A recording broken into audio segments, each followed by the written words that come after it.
जो लोग ज्यादा बोलते हैं वे सीखने की कोशिश नहीं करते, जबकि समझदार व्यक्ति हमेशा निडर और धैर्यवान होता है, जो समय आने पर ही बोलता है।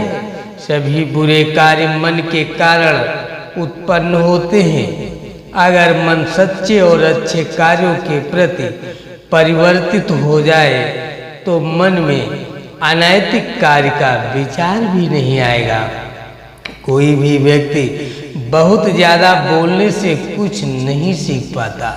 समझदार व्यक्ति वही कहलाता है जो धीरज रखने वाला, क्रोधित न होने वाला और निडर होता है। दूसरे लोगों के दोषों को ना देखें और ना ही उनकी गलतियों को, इसके बजाय अपने खुद के कर्मों को देखें कि आप क्या कर चुके हैं और क्या करना भी बाकी है। ज्ञानी व्यक्ति की कभी भी मृत्यु नहीं होती, वे अपने ज्ञान के प्रकाश में हमेशा जीवित रहते हैं, जबकि मूर्ख और अज्ञानी व्यक्ति पहले से ही अपने विचारों से मरे होते हैं। ईर्ष्या और नफरत की आग में जलते हुए इस संसार में खुशी और हंसी स्थायी नहीं हो सकती।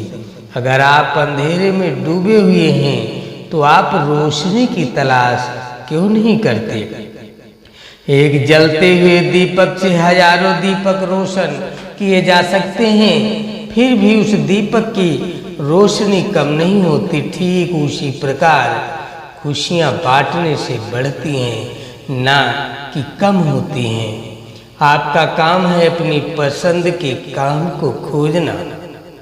अपनी पसंद के काम को खोजें और जब वह मिल जाए तो खुद को उस काम में पूरी तरह से लगा लें। यही सफलता का मार्ग है। जो व्यक्ति 50 लोगों से प्यार करता है, उसके पास खुश रहने के लिए 50 कारण होते हैं, और जो व्यक्ति किसी से प्यार नहीं करता, उसके पास खुश रहने का कोई कारण नहीं होता। एक मूर्ख व्यक्ति एक समझदार व्यक्ति के साथ रहकर भी अपने पूरे जीवन में सच को उसी तरह से नहीं देख पाता जिस तरह से एक चम्मच सूप के स्वाद का आनंद नहीं ले पाता है।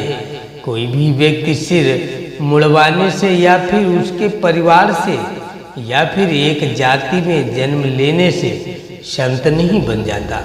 जिस व्यक्ति में सच्चाई और विवेक होता है वही धन्य है और वही संत है। जीवन में आप चाहें जितनी अच्छी अच्छी किताबें पढ़ लो, कितने भी अच्छे शब्द सुन लो, लेकिन जब तक आप उनको अपने जीवन में नहीं अपनाते तब तक उसका कोई फायदा नहीं होगा।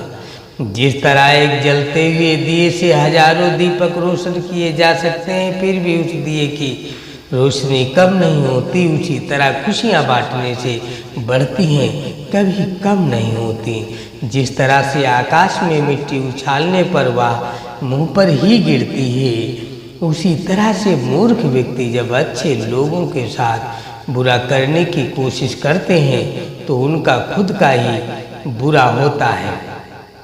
इंसान को एक बंधन मुक्त मन का निर्माण करना चाहिए, जो ऊपर और नीचे तथा चारों ओर फैला हुआ हो, वह भी बिना किसी बाधा के, बिना किसी दुश्मन के, बिना किसी हथियार के। जिस व्यक्ति का मन शांत होता है, जो व्यक्ति बोलते और अपना काम करते समय शांत रहता है, वह वही व्यक्ति होता है जिसने सच को हासिल कर लिया है और दुख तकलीफों से मुक्त हो चुका है। ज्ञान ध्यान से पैदा होता है और ध्यान के बिना ज्ञान खो जाता है। इसीलिए ज्ञान की प्राप्ति और हानि के इस मार्ग को जानकर व्यक्ति को खुद को इस तरह से साधना चाहिए ताकि ज्ञान में वृद्धि हो सके। जिस प्रकार लापरवाह रहने पर घास जैसी नरम चीज की धार भी हाथ को घायल कर देती है, उसी तरह से धर्म के वास्तविक स्वरूप को पहचानने में हुई गलती आपको नरक के दरवाजे पर पहुंचा सकती है। एक जागे हुए व्यक्ति को रात बड़ी लंबी लगती है, एक थके हुए व्यक्ति को मंजिल बड़ी दूर नजर आती है। इसी तरह सच्चे धर्म से बेखबर मूर्खों के लिए जीवन मृत्यु का सिलसिला भी उतना ही लंबा होता है। अगर आपको अच्छा साथी न मिले तो अकेले चले, उस हाथी के तरह जो कि अकेले ही जंगल में घूमता है, अकेले रहता है और कहीं नहीं जाता, बजाय उन लोगों के साथ के जो कि आपकी प्रगति में बाधा बनते हैं। किसी जंगली जानवर की अपेक्षा एक कपटी और दुष्ट मित्र से अधिक डरना चाहिए, क्योंकि जानवर तो बस आपके शरीर को नुकसान पहुंचा सकता है, पर एक बुरा मित्र आपकी बुद्धि को नुकसान पहुंचाता है। एक समझदार व्यक्ति अपने अंदर की कमियों को उसी तरह से दूर कर लेता है जिस तरह से एक स्वर्णकार चांदी की अशुद्धियों को चुन चुन कर थोड़ा थोड़ा करके और इस प्रक्रिया को बार बार दोहराकर दूर कर लेता है। उसने मेरा अपमान किया, मुझे कष्ट दिया, मुझे लूट लिया। जो व्यक्ति जीवन भर इन्हीं बातों को लेकर शिकायत करते रहते हैं वे कभी चैन से नहीं रह पाते, सुकून